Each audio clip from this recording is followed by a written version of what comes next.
तो वही ले लेता। गरीबी मिटेगी कि नहीं मिटेगी? जा रहे आपको देखना चाहिए मेरे बिल्कुल ठीक सामने मंच है सीजेपी का, यानी कि कॉकरोच जनता पार्टी का वो मंच है। और मंच के इस राइट साइड में बैठे हुए हैं लवकुश उत्तर प्रदेश के बांदा के रहने वाले हैं। दिल्ली में आए थे यूपी पीसीएस की तैयारी करने के लिए, और जैसे इन्हें पता चलता है कि जंतर मंतर पर प्रदर्शन चल रहा है, यहाँ पर अपनी बात रखी जा सकती है, युवाओं की बात रखी जा सकती है, तो ये उस तैयारी को छोड़कर सीधा यहाँ चले आए। लगातार 1 महीने से धरना प्रदर्शन कर रहे थे, उसमें शामिल थे। लेकिन जब 20 जुलाई को यहाँ से संसद का मार्च निकल रहा था, तो उस संसद के मार्च में आप भी शामिल हो जाते हैं। और वहाँ शामिल होने के बाद जिस तरह से दिल्ली पुलिस ने लाठियाँ चलाई, लाठी चलाने में इनका एक जगह से पैर यहाँ से टूट जाता है, दूसरा पैर इनका यहाँ से टूट जाता है। यानी कि ये 2 मुख्य जोड़ हैं, इन दोनों मुख्य जोड़ से ये पैर टूट जाता है। अब ये चलने फिरने में असमर्थ हैं। डॉक्टर ने कहा है कि तुम्हें सिर्फ हॉस्पिटल में ही रहना चाहिए, क्योंकि लंबे समय तक आराम करोगे तो ज़्यादा आपको फ़ायदा मिलेगा। पैर की चोट सबसे ज़्यादा खतरनाक होती है अगर देखे जाए तो। बाकी शरीर के किसी हिस्से में चोट लग जाए तो कोई दिक्कत नहीं, लेकिन अगर पैर में ही चोट है तो अभी चल नहीं सकता, यानी कि वो एक तरह से विकलांग हो जाता है। लेकिन इनकी हिम्मत नहीं डगी, वो लवकुश यहीं पर सुबह आ जाते हैं और शाम तक रहते हैं। लवकुश, क्या कहना चाहोगे कि ये चोट भी आपको रोक नहीं पा रही है? क्या ये चोट भी आपको रोक नहीं पा रही है, क्या कहना चाहोगे? नहीं रोक पाए? इस चोट से दूसरी चोट भी इस पैर में आ जाए तब भी मैं यहाँ पे आऊँगा, क्योंकि ये मेरे भविष्य की बात है। मेरे साथ भी एसएससी 2024 भाई सब पेपर लीक हुआ, हमने भी लड़ा, धरना भी दिया लखनऊ में जाकर, कुछ नहीं हुआ। आज हमारे हक की बात हो रही है और हमारे भविष्य की बात हो रही है, हमारे छोटे भाई के भविष्य की बात, तो आज हम लड़ेंगे।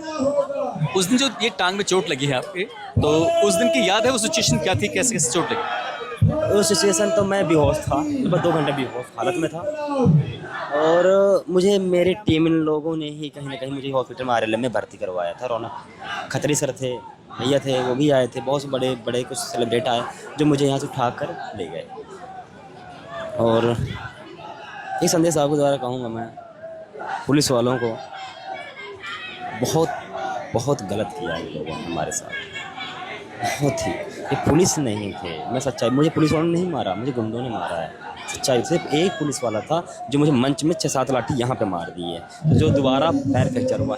बाकी यहाँ में जो मारा है तो मुझे गुंडों ने मारा है। वो पुलिस के भेष में जो है गुंडे थे, क्योंकि उनसे मैंने पहले भी बात की थी, उन्हीं लोगों से जब सामने खड़े थे कि मैंने कहा सर आपका नाम क्या है, तो उन्होंने नाम नहीं बताया कि मेरा नाम तो सिंह है, ये है वो है। मैंने ठीक है, आप कहाँ के हो, किस बैच से हो, किस थाने से हो, किस क्या रिजर्व पुलिस लाइन से हो, आरएएफ से हो, सीआरपीएफ से, सीआईएसएफ से हो, दिल्ली पुलिस से हो?